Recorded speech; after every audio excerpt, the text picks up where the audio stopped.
Opa, Tudo bem? tudo bem, Thiago? Tudo bem.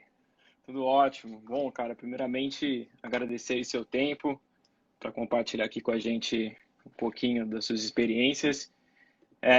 Só para dar uma contextualizada para a galera que está entrando, depois a gente vou deixar aqui salvo para o pessoal depois assistir também. Só explicar rapidamente o que é o CTO Talks, né? O CTO Talks ele surgiu com questionamento. Eu sou estudante de tecnologia, né? Com questionamento sobre será que programar é o único skill que um CTO precisa, né? A gente vê um fomento do empreendedorismo crescendo cada vez mais e a figura do CTO não fica tão clara para quem está começando uma startup, né? Então, foi a partir disso que eu comecei a buscar pessoas para entrevistar como você, com seu background e com toda a tua história, tua experiência. E novamente agradeço e você se apresentar um pouquinho para a galera, quem que é o Thiago Lima? Legal. Bom, eu sou, como você disse meu nome já, não vou repetir várias vezes, mas sou fundador e CEO da Link API. A Link API é uma plataforma de gestão de APIs e desenvolvimento de integrações para devs, né? Uhum. Então, contando um pouco da minha história, eu sempre estive muito envolvido com esse mundo de tecnologia. Eu acabei começando a programar bem Uhum. cedo, acabei começando com 12 anos. Isso por Uhum. influência que eu tinha alguns amigos mais velhos que já estavam na área e falavam que era o futuro. Depois eu fui para o mundo de consultoria aos 14 e acabei conseguindo aí uma vaga numa consultoria pequena e lá eu aprendi muita coisa. Então, desde Legal. ERPs, né, como é que funcionava o sistema de gestão, como é que customizava, como é que Legal. desenvolvia, enfim, boas práticas, coisas que eu já não sabia quando eu comecei como freelancer aos 12. Então, me Uhum. profissionalizei de fato nessa empresa e aprendi, assim, o que eu não aprendi na escola, eu acabei aprendendo nesse trabalho. E aí, com 17 Legal. anos, eu decidi fundar a minha primeira empresa de tecnologia, chamada MDTech, e na época foi meio que um acidente, porque tinha uma empresa grande vindo aqui para o Brasil, que era a Huawei, né, uma Uhum. empresa chinesa, Sim. e eles precisavam de um negócio que eu sabia fazer. Então, a pessoa que acabou liderando a área de tecnologia aqui no Brasil me convidou para fazer parte como um consultor, né? E Uhum. isso acabou virando uma empresa, porque eu acabei criando produtos lá dentro, o negócio aconteceu muito rápido, e aí Legal. deixou de ser uma eu presa, virou uma empresa com escritório, com Sim. mais de 80 pessoas, e aí comecei minha história no mundo de empreendedorismo. Mas como nem tudo são flores, né, o crescimento ele custa caro. E aí depois de Uhum. 2 anos mais ou menos, eu decidi vender a empresa, porque eu não queria mais Legal. trabalhar com tecnologia. Eu tinha decidido que a minha vida Tá. não era no escritório e não era Uhum. mais programando, era no esporte. E aí eu Legal. vivi uma virada de chave imensa na minha vida, virei lutador de MMA.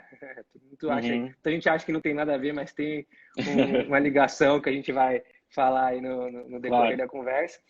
Acabou claro. não dando muito certo, na verdade no começo deu muito certo, eu fiz 4 lutas, acabei ganhando elas, e aí na quinta Show. luta eu acabei sofrendo um acidente que me fez voltar para o mundo de tecnologia. E aí voltando para o Entendi. mundo de tecnologia, acabei assumindo uma empresa que era muito forte em transformação digital, chamada Defcâmara. Acabei Tá. entrando como diretor de arquitetura barra CTO, e a coisa aconteceu muito rápido. Quando eu entrei, a empresa tinha umas 200 pessoas, o negócio em 3 anos virou 700 pessoas, e eu acabei Caramba. liderando essas 700 pessoas, então fui o CTO Uhum. que liderou todo esse processo de crescimento lá dentro, Legal. até que a gente decidiu investir em produtos próprios. Então, ao invés de ficar fazendo fábrica de software, de ficar fazendo transformação digital como consultoria, a ideia da Uhum. F-Câmara era criar inovação através de Tá. produtos. E foi Legal. assim que surgiu o Link API. Só que o Link API nasceu em 2017, oficialmente. E aí, Tá. depois disso, né, só contando uma breve história do Link API, a gente viu um crescimento fora da curva, no qual me fez focar no Link API, né? Eu estava tocando Uhum. várias startups ao mesmo tempo que a gente tinha criado lá dentro da F-Câmara, e quando eu vi aquele crescimento global, o impacto do Link API na vida dos developers, eu falei, putz, é isso que eu quero para minha vida, e aí Claro. me transformei no CEO dedicado do Link API até hoje. Hoje o Link API tem 14 países, e a gente atende mais de Sim. 150 clientes, como Samsung, Show. Colgate, Gympass, iFood, Creditas Show. e etc. Então, esse é um pouquinho Show. da minha história em si. Show, show, muito bom mesmo. Você falou um pouquinho, então você foi CTO na FC Câmara, né? Você teve essa Exatamente. experiência na FC Câmara. Não, legal. E aí você ficou quanto tempo lá mesmo como CTO? Fiquei até 2017, né, que foi quando eu 2017. fundei o Link API. Então, eu passei 4 anos, Legal. basicamente, como Quatro CTO. anos como CTO. Show. Não, legal. Então, antes da gente se aprofundar um pouquinho sobre o CTO em si, conta pra gente um pouquinho qual que é essa relação do MMA, da luta com o empreendedorismo, o que você enxerga disso? Boa. Acho que empreender, assim, você toma soco o tempo inteiro, você tá apanhando o tempo inteiro, seja de governo, seja de cliente. Ainda Então, mais é Brasil. uma aventura. É, ainda mais Brasil. Então, é uma aventura que Uhum, você precisa saber se comportar em situação de crítica, situação de risco. uhum, Né? E para mim, o MMA, uhum. além de tudo isso, né, que ele te ensina mentalmente a suportar essa pressão, né, do mundo do empreendedorismo, uma pandemia, Uhum. por exemplo. Putz, Ah, sinceramente, eu fiquei muito tranquilo, mas que foi uma pandemia grave, uhum. Claro. mentalmente eu estava muito bem preparado e provavelmente foi por causa do MMA. Além de tudo isso, Uhum. né, de que você aprende no mundo da luta, é disciplina e técnica. Eu era aquele Tá. empreendedor que era na base do esforço, sabe? Então, eu Uhum. trabalhava 24 horas por dia e foi assim que, Uhum. inclusive, eu acabei decidindo sair do mundo do empreendedorismo na primeira vez, porque eu estava Tá. num estresse tão grande que estava quase tendo é, problemas sérios de saúde com 19 anos. Então, Claro. eu não dava tanto valor à técnica. Minha formação era muito fraca. Né? Eu já Uhum. nasci quase que dentro da programação e empreendendo. Uhum. Então, o Claro. MMA me ensinou que não adiantava você se esforçar demais se você não tivesse a técnica, se você não tivesse a disciplina, se você não tivesse a Uhum. consistência nos resultados, você não consegue chegar longe. Então, acho que Show. esse é o principal link, tá? Até hoje eu treino, né? E uso hoje o treino Uhum. como essa potência mental que eu acabei de comentar, que eu acabei ganhando com o esporte, é essencial para Uhum. o meu dia a dia hoje. Não, show, show. Que legal, muito bacana. A gente vê vários também CEOs aí e founders, né, que realmente tem uma vida ativa, uma vida com esporte muito ativa, né? Então a gente vê o próprio Thales Gomes, que é o cara que faz jiu-jitsu bastante. Então acho que isso é algo comum entre essa galera. E só voltando um pouquinho rapidamente, você começou a empreender muito jovem, né? Então acho que isso, como você falou, você acabou caindo em programação, depois foi programando. Quais são os desafios que você enxerga que você enfrentou por ser jovem e como você superou eles? Legal. Acho que o primeiro desafio foi o questionamento, né? Quando você vai empreender com 17 anos, você vai começar a vender para um CTO de 40 anos de uma outra empresa, obviamente É, ele vai olhar para você e falar: o que você está fazendo aqui? Então, é, o primeiro desafio foi criar autoridade, né? E aí, autoridade, tá. cara, não se cria só projetando imagem, você tem que entregar, você tem que Uhum. mostrar aquilo que você é capaz. Então, Resultado.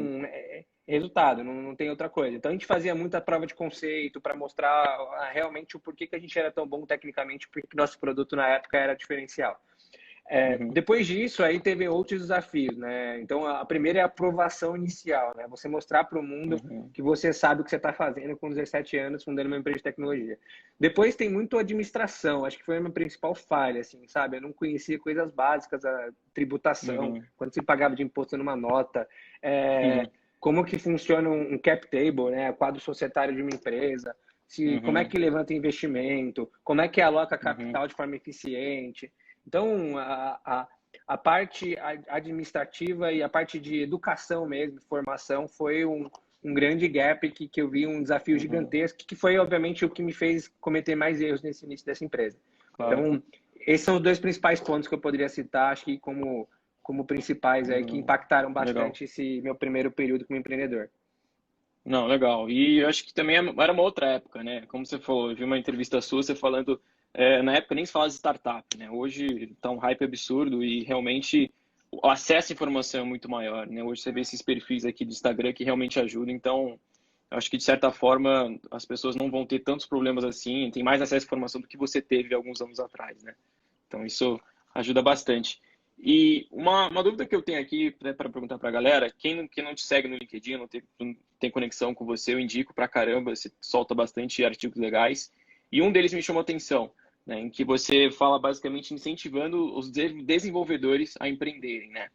E eu queria entender, da sua visão hoje, quais são os empecilhos que você vê nos desenvolvedores para que eles não queiram empreender ou não surge isso neles e como é que eles podem superar esses empecilhos? Boa.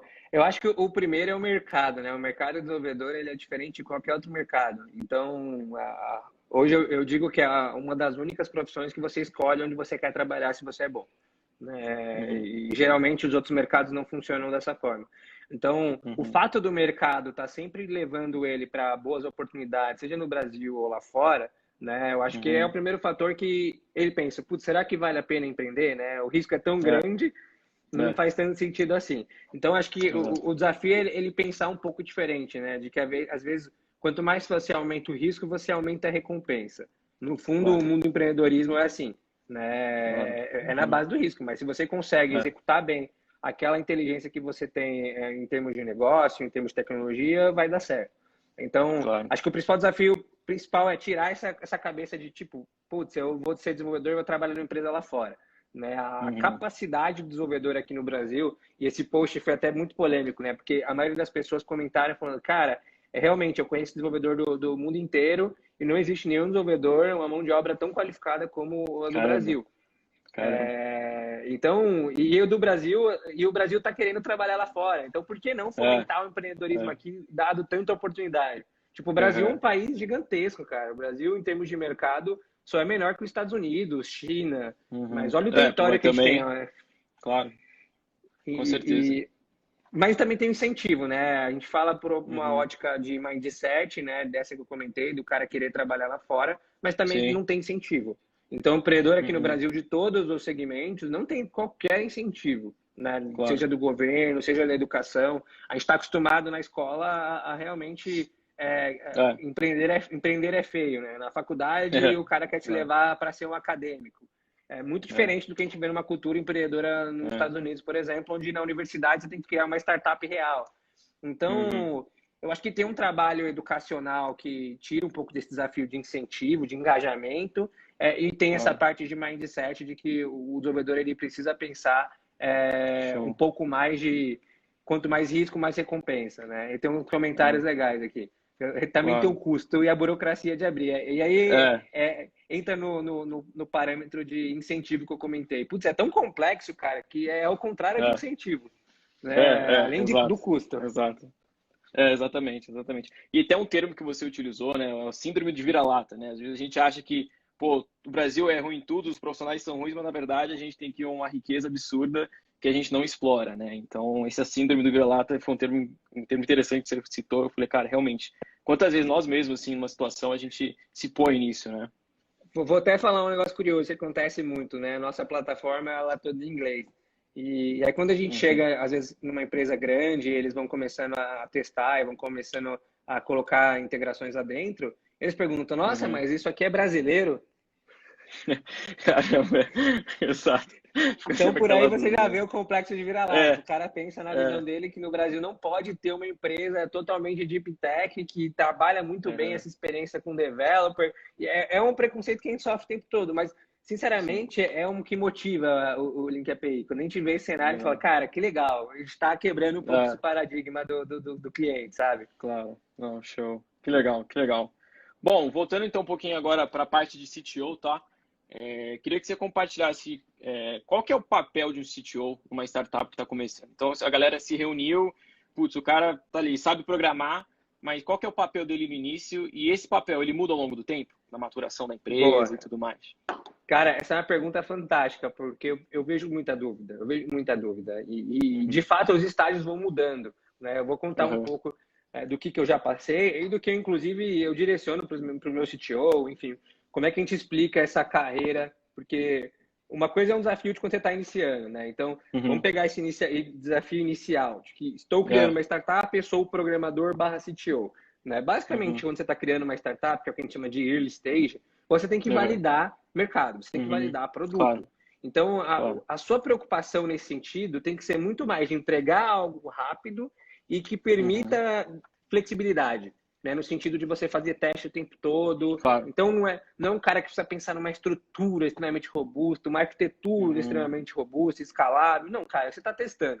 Se o teste já não vai acontecer bem, nem faz sentido você ter pensado numa coisa absurda. Eu já vi startup começando, cara, nossa, com uma arquitetura absurda de grande e complexa, e que depois eles não conseguiram nem passar para a próxima fase, exatamente porque ela era tão complexa e tão robusta que ela não era flexível o suficiente para você fazer testes no estágio que a gente chama de go-to-market. Então, fazer esse teste inicial e ter um programador que pensa muito mais em teste rápido, experimental e que tenha o princípio de, cara, talvez eu jogue fora, é o CTO inicial. É um cara que pensa no funcional do business.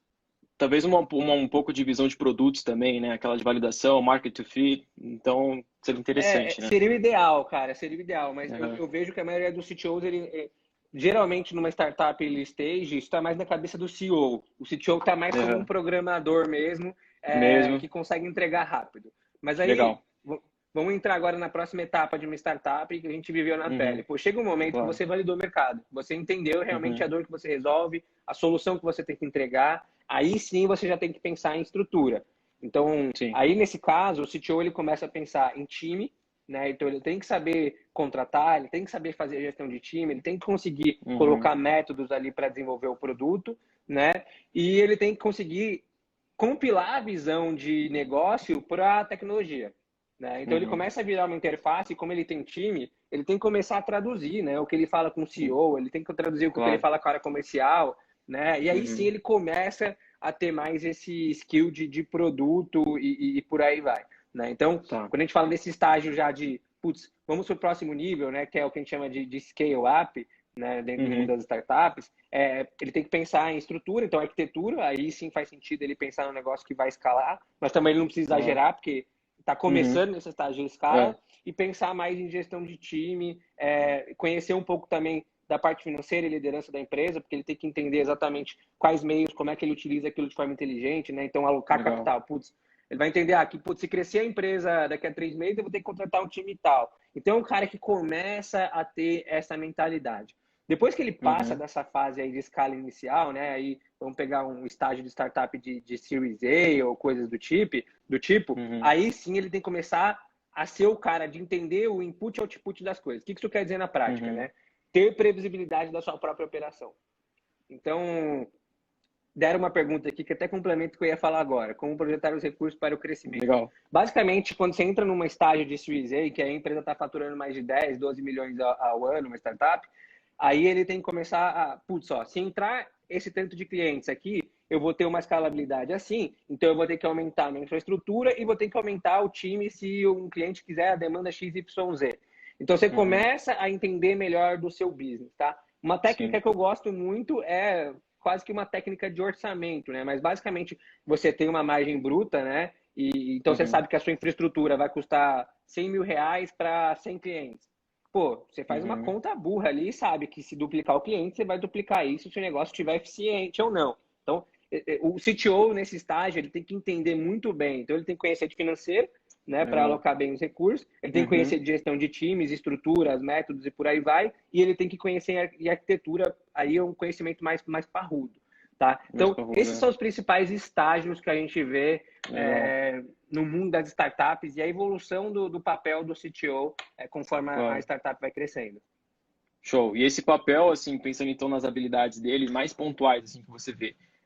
Algumas, pontue algumas, assim, técnicas e umas interpessoais. Interpessoais acaba sendo tanto para o founders como um todo, mas tecnicamente falando, o que que o CTO precisa entender, tecnicamente falando, ao longo Boa. do tempo? Então vamos lá, a arquitetura da solução é básico, ele tem que entender de infraestrutura, ele tem que entender de DevOps, ele tem que entender de desenvolvimento de software. Então é Tá. quase que a tríade da solução, né? Não Uhum. adianta ele conhecer só de aplicação e não conhecer de infraestrutura se ele é um CTO Sim. de uma empresa que necessita de robustez. Então, Uhum. entender de engenharia da computação, de monitoramento, de coisas que Uhum. geram a saúde técnica da coisa, é o básico, na minha visão, de um Claro. CTO de uma empresa já num porte considerável, tá?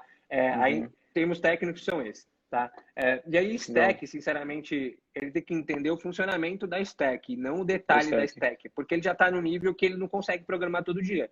Então, Sim. hoje, por exemplo, eu acabo fazendo um pouco de papel de CTO porque eu tenho background técnico. Eu sei muito bem Uhum. que o Python faz muito mais sentido para um cenário, o .NET faz para outro, o Node faz para outro e por aí vai. Então, Uhum. o CTO ele tem que ter essa consciência, esse conhecimento técnico para conseguir trabalhar aí de forma estruturada, né, e tecnicamente falando. No Uhum. sentido de skill, de mais de negócio, né, a gente fala de soft skills, então hard skills, o conhecimento técnico, soft skills comportamental, Uhum. né, eu diria que um primeiro ponto é a ambição. Cara, quando você está Legal. numa startup de tecnologia, você tem que querer fazer alguma coisa grande, né?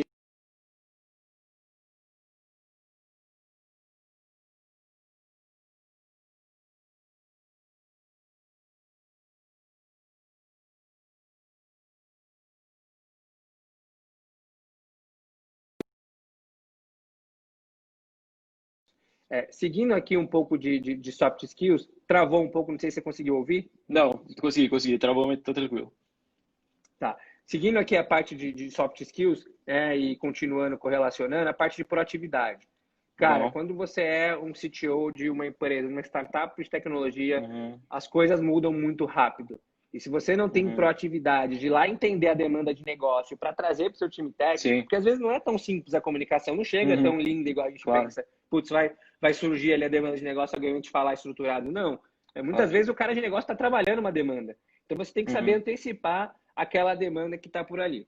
Um outro fator aí que Show. eu acho importante para CTOs que eu vejo que deram certo é curiosidade. Por que curiosidade? Tá. Exatamente porque a tecnologia muda o tempo todo. O Então, tempo se ele não todo, for um cara claro. curioso de ficar o tempo todo Uhum, entendendo, putz, surgiu o React, o que faz o React? Surgiu Go, o que faz o Go? Quais as uhum. diferenças? Não funciona. Então, para mim, o CTO ele tem que ter no mínimo esses três aqui soft skills que eu comentei. Legal. Então, voltando, ambição, proatividade e Verdade. curiosidade. Curiosidade, legal. E essa curiosidade, ela entra muito com a questão, né, que você está ativo também, tecnicamente falando, né? Logicamente, você Exato. não pegar um trabalho muito grande para si, mas saber delegar esse trabalho, mas de certa forma tá sempre programando ou na parte um pouco mais técnica para ver o que o mercado tá trabalhando, né? Então acho que E isso aí é um importante. ponto sobre isso é que a maioria dos CTOs, eles meio que se acomodam tecnicamente, porque a empresa vai crescendo, vai entrando um Sim. time bom tecnicamente abaixo dele, e ele não quer Uhum. se atualizar. Só que ele é o CTO, Uhum. ele é o cara de tecnologia, É, ele tem que ser a claro, referência e autoridade técnica. Então, se claro. fosse para falar, o principal gap que eu vejo nas empresas que crescem em relação ao CTO, é que o CTO ele se Uhum. acomoda de acordo com o time técnico que ele tem. Ah, legal. E, bom, pensando então nessas habilidades, principalmente técnicas, né? Porque as interpessoais a gente acaba desenvolvendo no dia a dia, né? Não tem muita teoria. Mas onde você hoje, com seu tempo um pouco limitado, né? Onde você busca esse conhecimento, essas habilidades técnicas a todo momento? Você tem algumas referências? É o blog? O que seria? Eu olho muito blog de fora, tá? Não que eu tenha um Tá. preconceito, mas as coisas lá chegam mais rápido, de fato. Uhum. Então, eu Uhum. olho blog como Nordic APIs, API Frames, assim, que são blogs Uhum. do conteúdo que faz sentido para o meu business. Tá. Então, são mais relacionados a The Zone também, é um blog que eu leio praticamente todo dia. Mas uma coisa que eu Legal. gosto muito é não só ficar vendo blogs ou Medium ou coisa do tipo, é falar com o meu time técnico.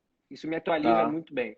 Então, eu Show. faço questão de Show. participar muito de reuniões técnicas que acontecem, de vez em quando, Uhum. obviamente que não dá para fazer todo dia, para É, entender o que está claro. acontecendo de novo. E é incrível, às Uhum. vezes eu passo 15 dias sem participar de uma reunião e eu já fico meio perdido. Eu tenho que chegar para o meu CTO e falar, cara, o que é isso aqui que vocês falaram? Me É. explica qual que é a diferença. Caramba. Mas é um método que eu uso para não ficar desatualizado e não ficar refém da Show. informação. Né? Como eu disse, tecnologia Show. muda o tempo todo. Então, se você não É, gosta disso, dessa claro, curiosidade, desse estudo ativo, claro, você acaba ficando para trás muito rápido. claro, show. Bom, legal, ótima dica. E, bom, caminhando então para o final, rapidamente, uma indicação de livro, um ou mais, que te ajudou aí nessa jornada, como CTO, pensando muito na visão do CTO, tá? Te ajudou ao longo desse tempo, um ou mais livros que você acha interessante compartilhar aqui com a gente. Tá, esse livro ele tem muito a ver com o CTO empreendedor, tá? Porque Tá. ele é contado por um cara chamado Ben Horowitz, Uhum. que ele tem o background técnico, né? Ele foi um dos fundadores aí do Netscape, que foi uma das primeiras Sim. coisas que rolaram na internet. Então ele Uhum. chama português, eu acho que é o lado difícil das situações difíceis, Ah, sim. e ele conta toda a trajetória e alguns desafios de gestão, alguns desafios Show. não só técnicos, mas alguns desafios de gestão. Eu não diria que tem um livro técnico que putz, Claro. ensina o CTO. Talvez a formação de Uhum. CTO seja uma das coisas mais difíceis para fazer, porque o CTO ele tem que ser um cara que ele já esteja num outro nível também de negócio, ele não pode ser só um cara Claro. técnico, né? Então não é só Uhum. um conteúdo que vai fazer Uhum. muita diferença. Eu diria que o Claro. CTO ele tem que, se ele é um arquiteto, ele está indo para um nível de CTO, é legal ele estudar coisas sobre business. Então esse livro para Uhum. mim na minha ótica faz bastante sentido. Show. E é muito do learn by doing, né? Não adianta nada. Você tem que dar o Exato. primeiro step e ir construindo, né? Bom, um último recado aí que você tem para dar para estudantes de tecnologia, os desenvolvedores, profissionais aí que estão no mercado e que desejam empreender ou tem um pouquinho de receio. Qual um recado final que você dá aqui para eles? Pô, eu diria que entrar em empresas com cultura empreendedora, tá? E aí, cultura Tá. empreendedora geralmente está em startups, mas pense em empresas que você vai ter que conseguir contato com os fundadores, contato, porque isso faz muita diferença na hora que você for empreender. Uhum. Assim, você vai entender na prática e na pele, com os erros dele, né? E na hora que você for empreender, você já vai ter uma Uhum. estrutura de conhecimento muito forte. Assim, se você quer empreender mesmo e você é dev, fuja das grandes empresas, cara. Porque, que pareça, ajudam o relacionamento, né? As grandes empresas, geralmente, elas fornecem bons relacionamentos, mas ela limita muito a sua capacidade de aprendizado, porque, como ela é muito Uhum. grande, ela tem vários escopos ali que estão isolados, né? Você não vai ter tão Uhum. desafio. Então, tente participar de uma criação de uma startup que esteja no estágio inicial, né? E Uhum. aposte em alguma coisa que você acredita que vai dar certo, porque Claro. você, desde o início, vai participar dessa construção. E mesmo se você não for o CTO, se você for um dev, por exemplo, cara, você vai entender tudo. Você vai antecipar Sim. muitos problemas que você vai ter quando você vai Uhum. fundar uma empresa. Eu tenho muitos empreendedores amigos meus hoje que eram meus funcionários. Tipo, tem vários, cara. Caramba, Deve ter no mínimo aí uns 8. E que que eu legal. fui incentivador, porque, Uhum. assim, para mim a cultura empreendedora vale mais do que o cara ser meu funcionário. Eu sei que se ele for Claro. empreendedor e der certo a empresa dele, ele vai me Uhum. envolver em alguma coisa boa, sabe? Então, e tem muita startup assim, tá? Eu conheço muito empreendedor que fomenta empreendedorismo interno, né? Então, comece, se você tem aversão a risco, cara, comece arriscando pouco, compartilhando o Uhum. risco do outro. Né? Então entra Show. numa startup early stage, na pior das hipóteses, se a empresa quebrar, você vai se recolocar rápido, porque o Claro. desenvolvedor não fica desempregado, É. e é isso, acho que essa é a minha dica. Show. Show. Thiago, novamente, muito obrigado. Acho que foi tudo aqui. Agradecer muito seu tempo aí, compartilhar suas experiências aqui com a galera. E muito obrigado, cara. Muito obrigado mesmo.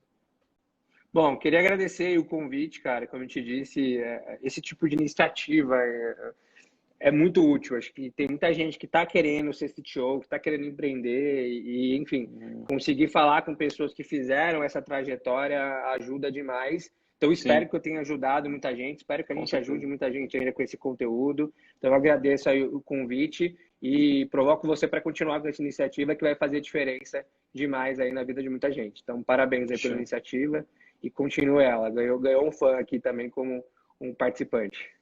Show. Obrigadão, viu, Thiagão? Valeu, Valeu. Valeu, pessoal. galera. Valeu. Tchau, tchau. Valeu, tchau, tchau.